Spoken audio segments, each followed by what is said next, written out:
और आइए सीधे चलते अपनी सहयोगी पूजा भारद्वाज के पास जो बीजेपी कार्यालय में मौजूद हैं। वहां पर जश्न मनाने की पूरी तैयारी है।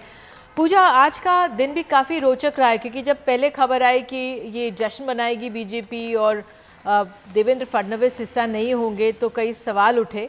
किस तरह से वहां पर स्थितियां आप देख रही हैं बनी हुई हैं? निधि, यहाँ पे जश्न मनाया जा चुका है। दोपहर 2 का वक्त था। ढोल ताशे यहाँ पर खूब बजे और नेता डांस करते हुए नजर आए। देवेंद्र फडणवीस के समर्थन में उनके नाम के नारे लगे। यहाँ पर उनकी तस्वीरें, उनके बड़े बड़े कटआउट्स थे। अंदर प्रेस कॉन्फ्रेंस भी की गई और यहाँ पर जो पोस्टर्स भी, आप देखिए सबसे बड़ी फोटो देवेंद्र फडणवीस की आपको नजर आएगी। साथ में नरेंद्र मोदी जी की तस्वीर है और इसके तरफ मतलब हर तरफ आप देखें यहाँ पे पोस्टर्स के साथ आपको कार्यालय के आसपास देवेंद्र फडणवीस के पोस्टर्स यहाँ पर आपको नजर आएंगे। और आज भी जो यहाँ पर जश्न मनाया गया उसमें यही संदेश देने की कोशिश की गई कि एक बड़ा दिल बीजेपी ने दिखाया है। तो सत्ता नई सरकार बनाई है और बड़ा दिल दिखाया है कि हम नंबर 2 के नेता इस सरकार में शामिल कर रहे हैं देवेंद्र फडणवीस। लेकिन देवेंद्र फडणवीस को लेकर कल ही आप देखें जिस तरह से पहले उन्होंने प्रेस कॉन्फ्रेंस की और कहा कि हम इसमें सरकार में शामिल नहीं है, बाहर से समर्थन कर रहे हैं। उसके बाद जिस तरह से अमित शाह का ट्वीट आया, जिस तरह से जेपी नड्डा ने कहा कि वो शामिल हो रहे हैं, उसके बाद उन्होंने शपथ ली। लेकिन जो उनके चेहरे पर भावना दिख रही थी उसको लेकर, उस भाव को लेकर शरद पवार ने भी किस तरह से तंज किया आपको ध्यान होगा, जहां उन्होंने कहा कि वो खुश नहीं थे और वो आना नहीं चाहते थे, शायद उप मुख्यमंत्री नहीं बनना चाहते थे और दबाव में वो बन रहे हैं। तो इस तरह की जो अटकलें थी, उनकी नाराजगी को लेकर आज जब यहां पर जश्न मनाया गया और उनके नहीं आने पर ये अटकलें कहीं ना कहीं और तेज हो गई और बीजेपी एक तरह से उसको सफाई देती हुई यहां पर नजर आई, जहां चंद्रकांत पाटिल ने कहा कि एक बड़ा दिल उन्होंने दिखाया क्योंकि एकनाथ शिंदे जो खुद मंत्री के तौर पर काम कर चुके हैं उनके अंडर और उनको प्रशासनिक इतनी जानकारियां हैं, इतना अनुभव है देवेंद्र फडणवीस को, इतनी बार मुख्यमंत्री वो रहे हैं और इतना उन्होंने काम किया है जमीन पर। तो उसको लेकर एकनाथ शिंदे ने उनसे गुजारिश की कि आप जो ये प्रशासनिक जिम्मेदारी है आप प्लीज संभालिए, क्योंकि मैं अकेले इतना बड़ा पद अकेले मुझे संभालने के लिए आपने कहा है तो आपको भी शामिल होना होगा। और उनके गुजारिश के बाद, जैसा कि आपसे पूछना चाह रही हूँ, गुजारिश के बाद यही मैं आपसे पूछना चाह रही हूँ, जब चंद्रकांत पाटिल कहते हैं, ये कहते हैं कि भाई एकनाथ शिंदे ने कहा है कि प्रशासन आप संभालिए, तो क्या मायने, क्या समझा जाए कि सब कुछ अब देवेंद्र फडणवीस ही संभालेंगे? निधि, जिस तरह से ये पूरी घटनाक्रम हुई है उसको देखना होगा और उसको समझना होगा। इसके साथ ही पोर्टफोलियोज अब किस तरह से बंटते हैं उस पर ध्यान देना होगा कि कौन कौन सी मिनिस्ट्री किसके पास रहती है, क्योंकि मंत्रालय का बंटवारा भी बहुत अहम हो जाता है कि देवेंद्र फडणवीस के पास क्या क्या रहने वाला है। खासतौर से अर्बन डेवलपमेंट हुआ, होम मिनिस्ट्री हुआ, फाइनेंस हुआ, ये किनके पास रहने वाला है। क्योंकि अगर आप यहाँ पर देखें कल के घटनाक्रम के बाद तो ऐसा लगा कि केंद्रीय पार्टी नेतृत्व ही फैसला कर रहा है। बैठकें यहाँ पर हो रही होंगी, भले ही जो जगह है वो सागर बंगलो, जो उनका सरकारी बंगला है देवेंद्र फडणवीस का, वहां पर है, लेकिन जिस तरह से जो घटनाक्रम हुई है वहां पर ऐसा वाकई लग रहा है कि केंद्रीय नेतृत्व पर ही शायद पूरी जिम्मेदारी रही और उनका ही पूरा फैसला रहा। यहाँ पर जिस तरह से तमाम जैसे प्रेस कॉन्फ्रेंसेस है और जो बात है वो देवेंद्र फडणवीस से ज्यादा आप देखें जो प्रदेश अध्यक्ष है चंद्रकांत पाटिल, उनके जरिए हमारे सामने आ रही है। और आज भी उन्होंने वही कहा कि बहुत ही बड़ा दिल दिखाया देवेंद्र फडणवीस ने।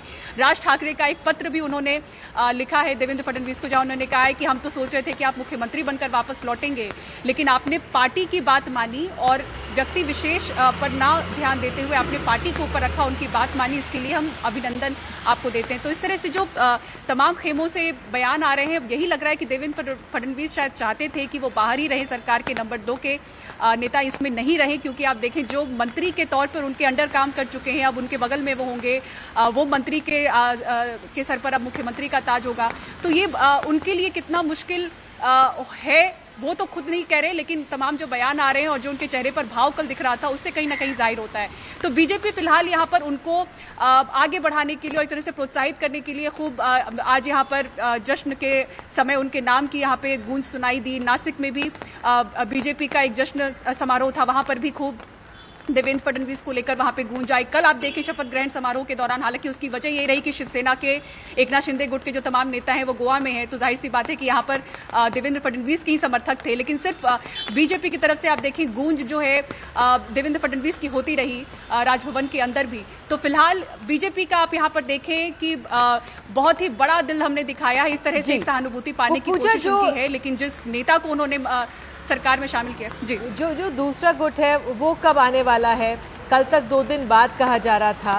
वो कब आएंगे? क्योंकि अगर कल 2 दिन में अगर संडे और रविवार और सोमवार को विशेष सत्र है तो शायद वो उसके लिए आएंगे, लेकिन क्या उससे पहले कुछ मंत्रिमंडल के नामों की बात सामने होगी या कुछ और आधिकारिक तौर पर पता लग रहा है?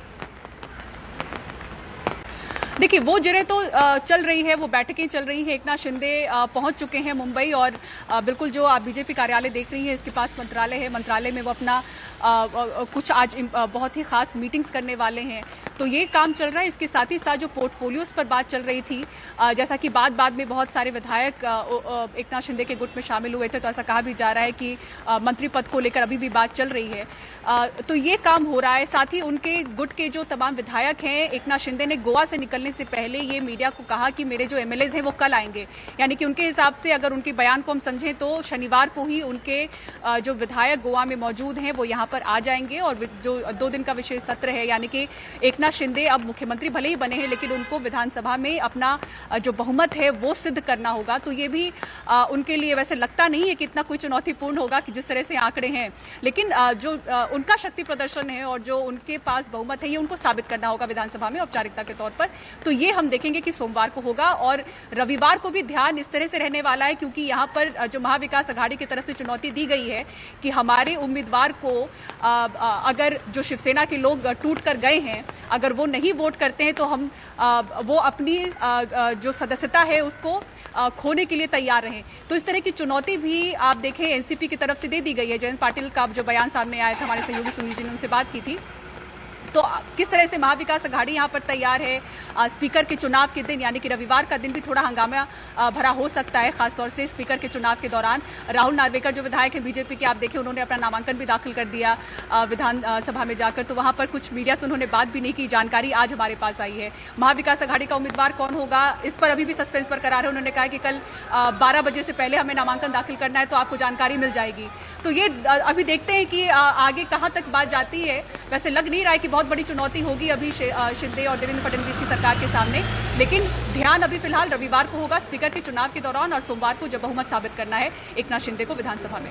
बिल्कुल, और तमाम डेवलपमेंट्स हुए। जिस तरह से शरद पवार को एक नोटिस गया, उन्होंने कहा मुझे लव लेटर आ गया है, तो वाकई में ये स्थितियां हैं कि विपक्ष के साथ किस तरह का व्यवहार होगा। आपने जानकारी दी पूजा, इसके लिए धन्यवाद आपका।